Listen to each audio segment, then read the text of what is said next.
Hello, and welcome to another episode of Her Entrepreneurial Rise, the podcast where we amplify the stories of women and gender-expansive leaders using entrepreneurship as a force for social change. Because their stories aren't just inspiring, they're blueprints for what's possible when equity leads the way. I'm your host, Cleo Escarez, and today's guest is Cleo Escarez, founder of Redyoos, a values-driven jewelry recycling company reimagining what circularity looks like in the accessory space. With a background in strategy consulting and deep experience across trend forecasting, product planning, and global retail strategy, Cleo brings a uniquely cross-functional lens to sustainability. Through Redyoos, Cleo invites us to see pre-loved jewelry as a catalyst for collective good. By sorting and redirecting suitable jewelry items to various nonprofit organizations, Redyoos helps transform donated pieces of jewelry into funding for education, job training, and other community-based programs. Items that are not reused are responsibly recycled with their recovered materials reintroduced to the supply of materials essential for developing green technology, offering a sustainable alternative to traditional mining practices. Through this model, Redyoos bridges environmental responsibility with social impact, positioning pre-loved jewelry as a powerful tool for systems change. I've personally been a Redyoos customer, and I was blown away by how easy it was to send in my pre-loved jewelry and know that I was actively contributing to a more sustainable future. It was simple, intentional, and deeply rewarding, and I encourage you to try it for yourself. Sending in your old pieces of jewelry is such an easy way to be a part of the movement toward a greener and more equitable world. I am so honored to be speaking with Cleo today, and I know her story and her unwavering dedication to designing a more equitable and sustainable future will leave you feeling both inspired and deeply connected to Redyoos' mission. So with that, let's dive in. Hi, Cleo. Thanks for joining us today.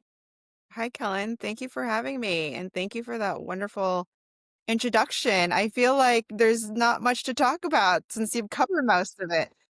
Well, I know that there's going to be lots more that we can dig into, and I'm so excited that you're here today. And I want to first talk about your personal why. So you've really described your path into climate work as an unexpected pivot that became a professional purpose.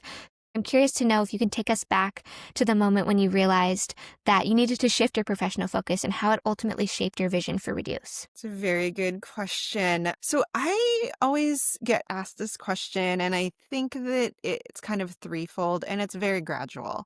So first reason is my whole career has been in fashion and accessories, and if you're familiar at all within the climate industries, the fashion industry is one of the worst offenders in terms of carbon emissions. It is number one or number two, depending on who you ask and what time of day you ask. But needless to say, is one of the worst offenders. So having my career being in that industry for so long, I really felt like my professional impact from a carbon emission standpoint was a lot. I always say that I feel like it could probably be a couple landfills with my name on it. And that part just didn't feel good, that my career trajectory was to increase my impact. Being a mother of three, I also felt like I didn't want that legacy to be my legacy to be left at that. And then also I ran a jewelry company, so I was intimately familiar with the issues within the jewelry industry. So I knew I could be part of the solution rather than the problem. And lastly, another why is my career has been working for large corporations, and very fortunate and grateful that I've had that. But I really felt like it was time for me to kind of, go on my own and see how that goes. And it's been going really well, actually. So yeah, those are kind of my big whys. It's really like take my shot, take my shot in a good way where I'm part of the solution, and could make some really good impact. Yeah. Well, thank you for sharing that. And that makes a lot of sense. I think your experience in the fashion industry and acknowledging that it is one of the biggest offenders for the degradation of our environment and one of the biggest contributors to carbon emissions in terms of shipping and processing and even manufacturing some of the products within the fashion industry. You were intimately involved in seeing that impact. And so it makes a lot of sense that after some time you were like, I don't really want to be a part of that anymore, especially then with your experience having kids and seeing that this is the world that they're coming into. I don't want to continue to perpetuate that cycle of harm. And then with your experience with the working within a jewelry company, you were intimately involved in seeing how the jewelry industry specifically impacts the environment. And so that gives you a really unique kind of lived experience that makes sense that you were then able to leverage in terms of shaping your vision for Redyoos. And also, I love that you talked about just shooting your shot and recognizing that, you've been really fortunate to work for some incredible companies that I'm sure you learned so much from in terms of what it takes to start something, and you were able to incorporate all those lessons into what you're doing now. But I love that you're kind of speaking to that entrepreneurial bug, that you felt like it was time to go out on your own and take everything that you've learned as the kind of starting point for how do I now want to make a positive impact on the world around me. And I think it's really interesting that with your experience working in the jewelry industry and knowing the toll that has on the world around us, a lot of people don't know about that. And that perfectly kind of segues into the next question that I had for you. And I'm going to kind of set the stage about that environmental toll of the jewelry industry, because I didn't know about it before meeting with you and talking with you and kind of learning more about what Redyoos is doing. The environmental toll of the jewelry industry is often overlooked, as I mentioned, but it's really one of the clearest examples of how the processes for producing everyday objects can carry extraordinary climate consequences. A peer-reviewed study from DePaul University found that mining the gold needed for just one 14-karat wedding band releases approximately 288 kilograms of CO2 equivalents, which is roughly equal to the CO2 emissions generated by driving a gas-powered car from New York City to Chicago. And additionally, mining for precious metals and gemstones is directly tied to deforestation and degradation and the release of toxic chemicals such as mercury and cyanide. In the Amazon alone, mining activities led to 4,500 square miles of deforestation between 2005 and 2015. So given these staggering impacts, you've made the intentional decision to focus on jewelry as a powerful vehicle for mitigating the harms of climate change. So I want to kind of dig in a little bit further to what personally made you feel like jewelry was the way that you wanted to make a great impact and ultimately kind of shift the conversation around how to achieve sustainability. Absolutely. So if those stats that you just mentioned doesn't move you, then I don't know if there's anything else I can say or do to shake you, but hopefully I can do a good job in doing that. But essentially that's where it started. It's just like, so running a jewelry company, you have a different perspective, right? You have to be familiar with the supply chain, where things are coming from, which isn't really what most consumers are familiar with, right? Like some consumers that I come across with shockingly are like, oh, I didn't even know jewelry comes from the earth, or it is I didn't even know that precious metals are mined, right? That's how far removed some of the customers are. So it's a lot of education, to your point. But to answer your question in terms of like my personal pivot into why I felt like the jewelry industry could make an impact is, it really is that. Like, it was really eye-opening to me how much the jewelry industry is making an impact negatively, and how there isn't a lot of conversation around it within the industry. I think the industry has done an exemplary job on making it as opaque as possible. And I was just very infuriated by that system where I was essentially a part of, and I didn't want to be a part of that anymore. I mean, for example, from a marketing perspective, the whole idea of an engagement ring wouldn't even exist if the De Beers marketing of the world didn't exist, right? Like, we wouldn't be so caught up on this engagement ring being a diamond, and being an X percent of a male salary. None of that wouldn't exist if there wasn't this amazing marketing team that really pushed it through. On the other side, if we had another marketing team that was focused on really enlightening the consumer on what it takes to get that jewelry, I think the customers and the world would be better off, right? And that's really what I'm trying to do, is educating the customers on really what they're consuming, and where it's coming from, to give them a better understanding on what they're using and voting and buying for. Yeah, absolutely. I mean, I think that hit the nail on the head for me, that when I came to Redyoos and was doing research about it for the interview, but then being a customer and sending in my jewelry, I had no idea the immense impact that the jewelry industry has on the climate and on the environment. And it was eye-opening for me and simultaneously frustrating that I was like, how did I not know about this before? And I think that, to your point, that the industry has done a really great job at making it as opaque as possible and making it hard for the consumer to recognize, like, where to trace, like, where is this coming from? How do all of the processes that go into making this necklace or this piece of jewelry that I'm wearing every single day, how do those processes work, and how do they then impact the environment positively or negatively? And unfortunately, we've learned that it's negatively. So I think it's really powerful that Reduce is really opening up all of our eyes to, like, this is the reality that we are living in. And so we can do our part to recycle our jewelry and bring it back into the supply chain to then fund innovation of other kinds, which we'll kind of step into later for our discussion around that, but also sending it to nonprofits that can reuse the jewelry, either wearing it or use it to fund community work and job opportunities and things like that. I think that's incredible. And it makes so much sense in terms of your personal kind of why and your personal decision to use jewelry as the vessel through which you wanted to make a positive impact, just because, like you said at the beginning, that if those stats don't move you, I don't really know what else will. But also with your personal experience within the industry, recognizing that there is opportunity for innovation here, and there's opportunity for someone to step in and say, this environmental impact is huge and it's likely not going to change on the scale that we need it to. So how can we take small steps every day that can then turn into big steps as we get more customers involved in recycling their jewelry? I think that's really, really awesome.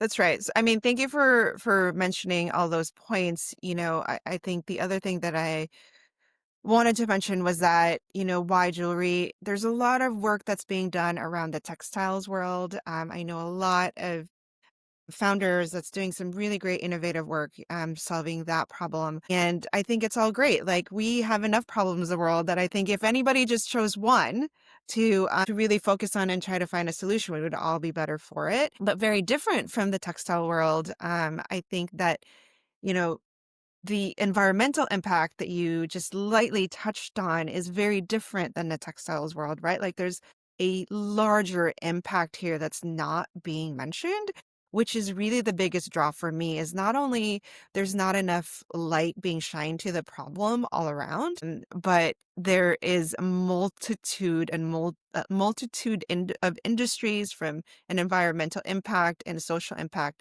that's not being mentioned, that I really wanted to put a light on.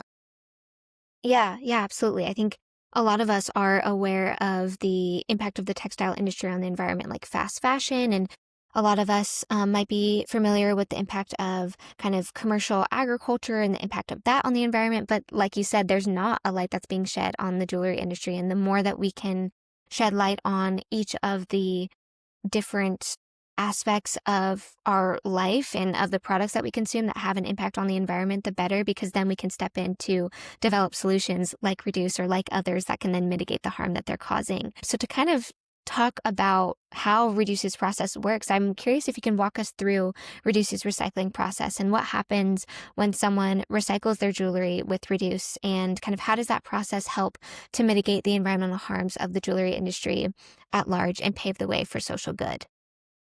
It's a really good question. I really built the business with the circular economy model in mind. And I'm not sure how familiar you are with that, but really the construct is to build a company in which you are preventing as much as you possibly can from landfills and return things back into natural resources if you can. And also design it in a way in which you are extending the life of whatever product or service that you're creating. And I feel like we've really checked off all those boxes in the model that I built. And how it works really is, so our mission is really to empower you as a customer or a business to extend the life of your jewelry. Is a lot of the things that what I have realized through my customer discoveries is that a lot of people just weren't interested in the current solutions that's out there when they've fallen out of their jewelry, love out of their jewelry. There's the landfilling it, which unfortunately people do. You can donate it, which some people are kind of questioning, like, where is it going? Reselling, but that's a lot of, like process for someone to do. So people were just like, or they keep it in their jewelry boxes because they didn't like those other options. And so I knew there's got to be a better way. And I wanted to create a system that was more interesting for people when they have fallen out of love with their jewelry. And I say fallen out of love because people are really attached to pieces of jewelry that they have, and they want to make sure that extending its life in some kind of way. So if we walk through kind of what the process is from a customer experience. So you, Kellen, you have your Ziploc bag of jewelry that you're like, I no longer want it anymore. Either it's missing, an earring back, or it's missing its pair, or your chain is broken and you don't know what to do with it, right? We are really that other alternative where you can send your jewelry and you feel good about the fact that you are extending the life of his jewelry and trust that it's going somewhere great. So once it gets to our hands after you send it to us, we process it, and we'll take any kind of jewelry, right? So fashion jewelry and fine jewelry. If it's fashion jewelry, we make sure that it's still at a very good quality and we can give it to our So one of our biggest partners is Dress for Success. They're a local nonprofit, and what they do is they empower women through financial independence by upskilling and getting, getting careers or pivoting careers. And really, they give pieces of jewelry or clothing to help women, right? To feel confident, or they can resell it to fund their nonprofit. So that's one funnel for these fashion jewelry. And then even if it's broken, we also give it to local art programs in which they can reuse the material so they don't have to purchase and get new product to do art projects. So really, we're trying to honor that mission of extending the life of a product and make sure that it doesn't end up in landfill. And if it does have precious metals, we'll recycle it or refine it in the jewelry industry world. And it goes back to its raw state, so it can get reused rather than back into jewelry. It can go into very useful things that we need, such as renewable energy to manufacture. Because one thing that we had not mentioned is that we're really that conduit between the jewelry industry and the technology industry, because the biggest connection there is these raw materials are shared across these industries, and very much needed in the renewable energy. As our demand increases, supply is really quickly dwindling because of the amount of demand that we've had through various industries. So that's what we're trying to do, is to ensure that we're creating that supply in much needed industries. So in that way, we're really positioning ourselves as an urban mine where we can be that mine that is less harmful for the environment, that depends on things that's already been mined, and you're already able to reuse it to a more purposeful way and more needed way, such as the renewable energy industry. So it's kind of the quick kind of what we do here at Redyoos.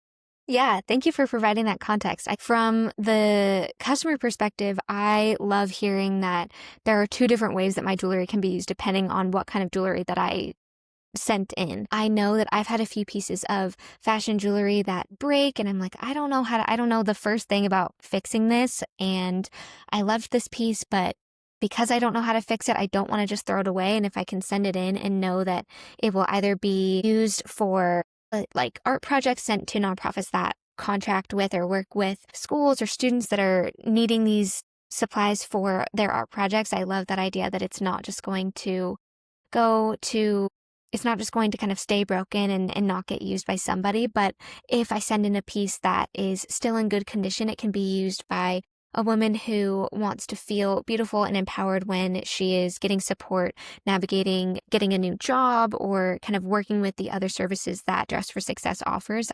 love that idea of my jewelry is getting a new home and helping somebody else feel empowered and stylish and ready to take on the next stage of their life. And then with the finer jewelry pieces that have those precious metals, I think it's really important that we make that connection that these precious metals, whether it's silver or something else, are necessary for developing the green technology devices that we need to be able to make a large scale impact in terms of mitigating climate change. Like they're needed for those chips or the specific segments or pieces of a larger piece of technology that is vital to mitigating the climate crisis. And from doing research before this episode as well, like these precious metals are needed for continued innovation across various sectors, not just green technology, but medicine and medical devices, solar power and solar panels, which of course is green technology, but and electric vehicle production, etc. Like there are so many uses across various industries, like you mentioned, for these precious metals that if Redyoos is able to serve as that urban mine, which I love that idea, that makes so much sense and is such a wonderful way to kind of really leverage like these materials have already been mined. They've already created that harmful impact in the past. Let's ensure that they don't continue to do that by sitting in a landfill. Let's redistribute them where they need to go so that they can power the innovation that we need to create a greener future. I think that's really, really, really cool. Thank you. I mean, absolutely. One way to really think about it is pretty much anything that has an on-off button has silver and gold in it. Mm. And the other thing that is worth mentioning is that, silver and gold are the most conductive materials. So it goes in all of the things that it has tech. Even if it doesn't have an on-off button, it also has it. So a good example would be like our COVID tests. I know it seems kind of far away, but not so far away ago. But our COVID test actually had gold in it. It goes into so many things that are so important that yes, it's an important things that we recognize and love, such as, like our heirloom pieces. But I feel like if you can turn those into something else that can really help somebody or help the world, isn't that something more important than that heirloom piece that you got from somebody or your aunt or grandmother that is just kind of sitting around?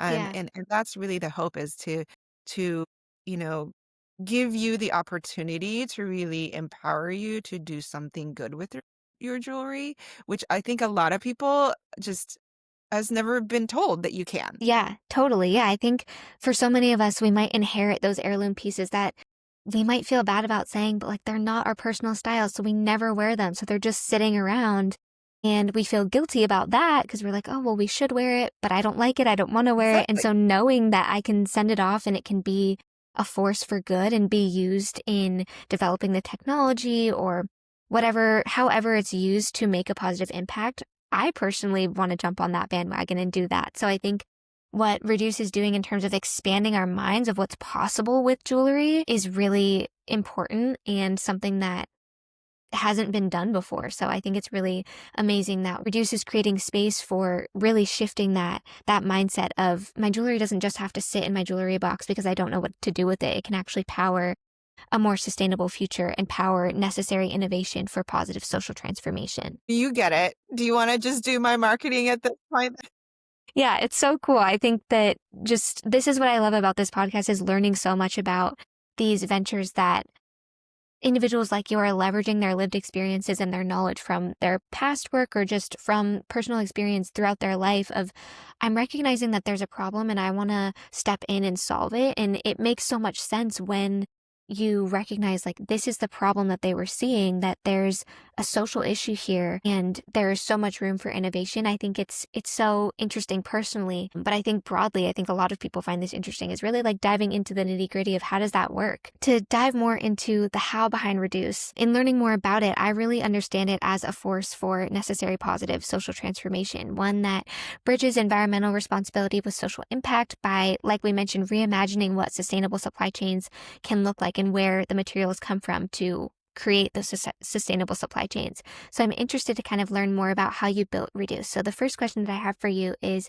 how did you secure early funding or resources to start your venture? The funding question. So currently we are still bootstrapped. I think it's really interesting. I would be remiss if I don't mention that one, working in sustainability is a privilege. I know there's a lot of people that don't even have the option to be working in, you know, what some might consider as passion, but I think it's a definitely need. And having run different companies, I've been able to really kind of invest in myself and what my new venture was going to be. So we've been bootstrapped for a while, and we've also been fortunate enough the way of the business is best, we have access to grants as well. So there's been non-diluted funding that we're going after. So yeah, I mean, I think to answer that question, it has been built where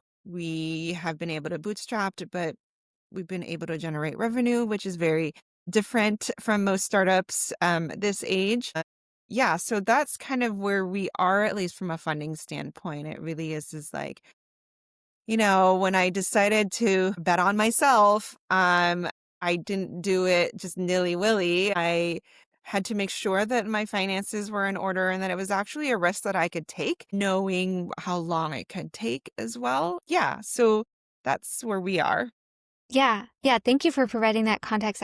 What I like about asking this question is really that it gives each founder the opportunity to demystify the funding process and what it looked like for them, because I also appreciate that you were honest about we have been able to bootstrap because of my experience kind of working for other companies where I was able to feel, financially stable, to be able to take the risk and know, obviously, you did your research and thinking about, okay, there's a need for this. And I really do believe that it will be profitable and that it will take off. But recognizing that entrepreneurship is a risk and it's something that you have to be really intentional about. And clearly you have been, but also thinking about, okay, I can bootstrap this for X amount of time, and I can also pursue grants depending on kind of the nature of the venture that you're starting. But recognizing that there's not just one way to fund your venture is something that I really like to emphasize with this question, or hope that we're able to get to. And I think that you did just that. So I think it's wonderful that you shared and were honest about this is how it's looked for me, and acknowledging that there's not that one track path to funding something that you're passionate about. Totally. And when I started I not only started something, I not only started a business, right? I started something in a complete white space, which I think we've already kind of alluded to. So no matter how prepared I wanted to be, no matter, even if I raised $2 million in pre-seed or 10 or whatever it is such a new space that, I wouldn't have gotten it 100%, right? I wouldn't even known if 10 million would have been enough or not enough. So I think, really I had to lean on my experience, and expertise in the jewelry space to kind of gauge how much runway do I have with the capital and if that was enough of a risk I was willing to take. Yeah, that kind of perfectly segues into the next question, and it will hopefully allow you to kind of expand more on that. My question is how did you go about building a team or support network to bring your mission to life? You just mentioned leaning on your experience and your network within the jewelry space. So how did you kind of speak about the problem, about the environmental impact of the jewelry industry and your vision for Redyoos to get others to believe in it and want to be a part of the solution you were creating, whether that was through funding or just building your team broadly? Yeah, so we still have a very lean team. I currently still have kind of people third partied out, right?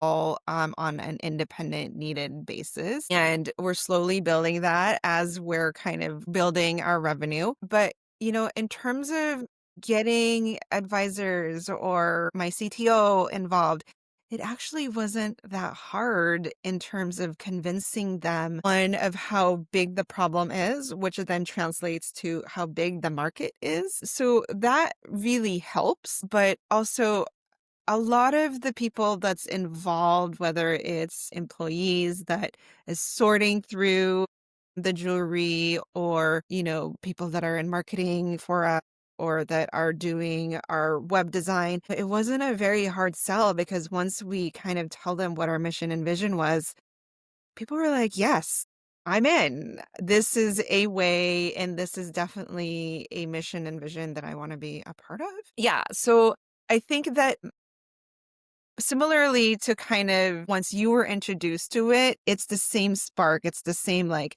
how can I be a part of this? Or how can I introduce you to a potential partner or a potential team member? That's kind of how it's been.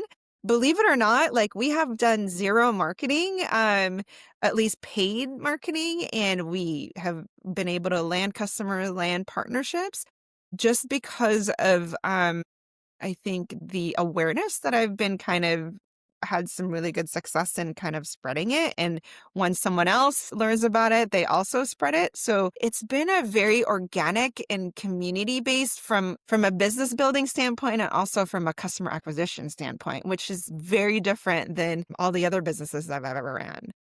Yeah, that really speaks to the ethos behind this podcast is exploring entrepreneurship as a vessel for positive social change, that it's not that difficult to get people to kind of buy into what you're creating when you can communicate like this is the social issue that I'm really interested in and passionate about solving. If you can communicate that problem statement really effectively, of course somebody's going to want to join your team and buy in and be a customer and be a part of it. Like exactly like you just mentioned, for me, it was once I learned more about the jewelry industry and the impact that it has on the environment, of course I wanted to send my pre-loved jewelry that I'm no longer using anymore because like, why would I not want to do that? So I think I really appreciate the fact that you spoke to, it's really just about getting very clear on the problem and finding a way to communicate in a way that feels authentic to you, but that speaks to the fact that there is a huge market for this because this problem is so big. I think it's kind of maybe it's a marketing strategy without necessarily having it be like a dedicated, deliberate marketing strategy. It's just like, how can I communicate the problem effectively to reach people and have it impact them so that it really does become that kind of word of mouth marketing, like you were mentioning, that once that awareness was spread, everybody wants to talk about it. That's right. It's actually the opposite problem for like other businesses that I've ever ran with other businesses. It's about like, what is that next marketing campaign? What is that new rebrand that we're doing, right?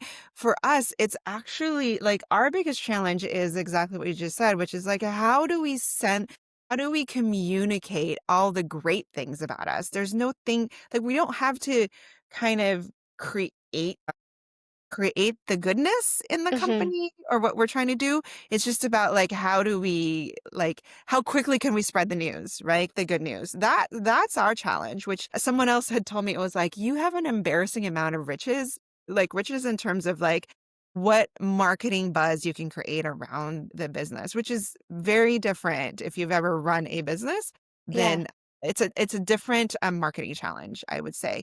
And you're right. It's really about just like piquing a curiosity to Hmm. either acquire a customer or be someone on your team. I'll give you a good example. Prior to this, I was having my morning coffee at my local coffee shop.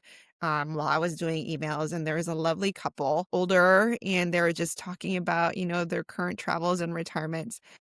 A woman was wearing a piece of jewelry that I knew exactly was a piece of jewelry that we from my old company had created. And so I just simply had asked her and I was like, is that a Boma jewelry, which is the company I was running? And she goes, yes. How'd you know? And I'm like, I'm very familiar because it's jewelry that we launched and a company that I met. Anyways, the conversation started and that I really was just gonna compliment on her and I said I recognized and she goes, what are you working on now? So then I told her about what I'm working on now. And immediately she ordered her mail kit after our conversation because she was like, I love what you are doing. And this was a customer that loved my previous life of the jewelry that I was selling. And now she's a converted customer to being like, there are pieces of jewelry that I no longer want. And now that you've told me about this, heck yeah, I'm going to go figure it out. And I'm going to go on a hike with my ladies and I'm going to tell them all about it. That how our marketing has been. Yeah, that's so awesome. What an amazing story that that happened just before this. That's so cool. Yeah. So I think you might have a lot of things to say about this, but to kind of wrap up, I'm curious what advice you might offer to someone with an entrepreneurial mindset and desire to do impactful work and make a change in their community or field. You're right. I have several. I go back to what I said earlier. I think it's if you have a solution to a problem that you have been really familiar with, 9 times out of 10, you're probably an expert in that, right?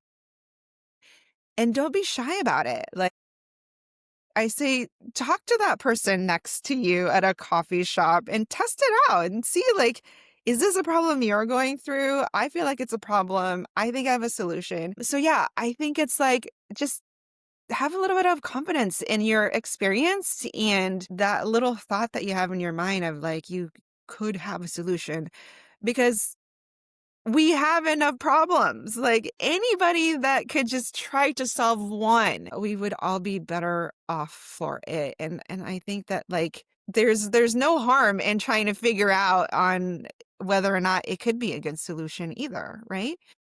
So why not figure it out? So I think those would be like my biggest thing is like have confidence in your expertise, rely on like your experience. And if you think you have a good solution, I think there's no harm in testing it Yeah. or just at least having a conversation about it. And the other thing is like in the startup world, at least, there's this whole thing of like being on stealth mode and being kind of secretive about what you're working on. And I'm the complete opposite. I'm like, you should talk to whoever wants to hear about it. I think that can get you to some very interesting conversations, interesting solutions. Example that I just had mentioned to you, right? With this couple. And it could lead you to partnerships or introductions that you have not anticipated. And I think that's one of the missing things about like being in a startup world is just like building this community where I think we would all be better off if we could just like have these conversations and not be siloed.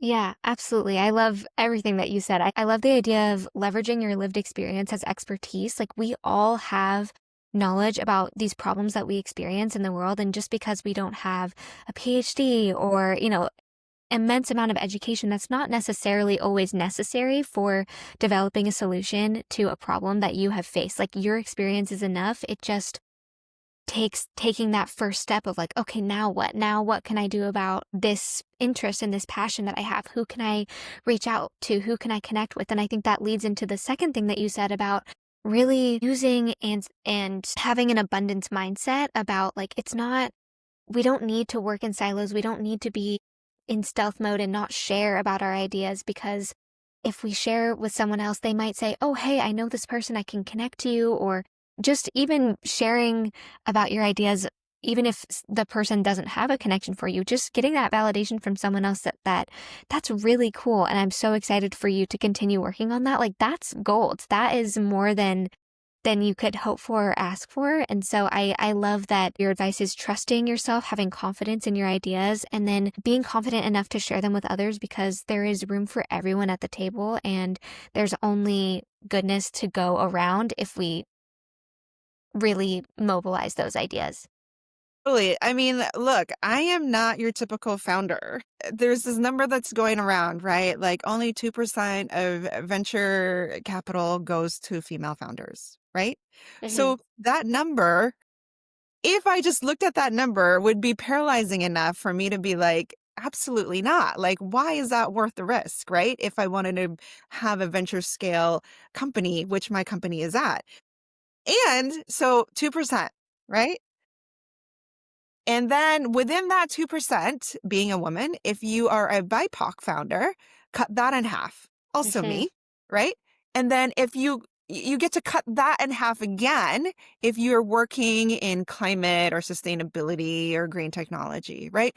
So I am literally working off of like 0.05% of potential funding. if I wasn't stubborn and if I didn't believe enough on what my company can potentially do, that number is enough to be like, no, thank you. Totally. But I believe enough on the solution that we're bringing forth and the potential impact that we can make in our environment, in our social impact, that I don't worry about that number. We just move forward and we get to say, hey, maybe we can be part of increasing that 2% to the 3, hopefully to the 50 in my lifetime, but we'll work percent by percentage. Yeah. Yeah, I love that. And I just want to thank you so much for coming on. And for all the listeners, if Cleo's story inspired you as much as it inspired me, I encourage you to take action today and gather those pieces of jewelry that you no longer wear and send them to Redyoos. It's so easy, and it's a small step that can have a huge impact, helping the planet, supporting communities, and moving us all toward a more sustainable future. So I just want to thank you again for coming on. It was such a pleasure, and all of the advice and insight that you provided today was so helpful. And I know that it's going to empower all of us to just take that step and be confident and not be scared of those numbers that are kind of scary, but believing in ourselves enough to take that risk. Thank you so much for that today. Thank you for having me. Thank you for joining me for this episode of the Her Entrepreneurial Rise podcast. The Her Entrepreneurial Rise podcast was founded, hosted, and produced by me, Kellen Tamurian, president of the We Lead Student Board, with support from the Burke Center for Entrepreneurship in the Foster School of Business at the University of Washington. I'm so grateful to have you along for these conversations, amplifying the stories of impact-minded women and gender-expansive innovators whose ventures and life's work shine a bright light on the radical possibility of entrepreneurship as an engine for positive social impact. If you'd like to learn more about the entrepreneur or leader featured in this episode, their journey, business, and mission, be sure to check out their website and social media platforms, all linked in the show notes. There you'll also find a list of the statistics, articles, and resources mentioned in this conversation for your further research and exploration. To stay connected with the Her Entrepreneurial Rise podcast and the Women's Entrepreneurial Leadership Program at the Burke Center for Entrepreneurship at the University of Washington, follow us on social media and visit our website, both linked below. And if you enjoyed today's episode, please rate, review, and share the podcast with a friend, classmate, or fellow believer in the power of entrepreneurship to spark positive change. Your support truly means the world and is the best way to help grow the show. I'm so happy you're here and part of the Her Entrepreneurial Rise community. Thanks again for listening, and I'll see you next time.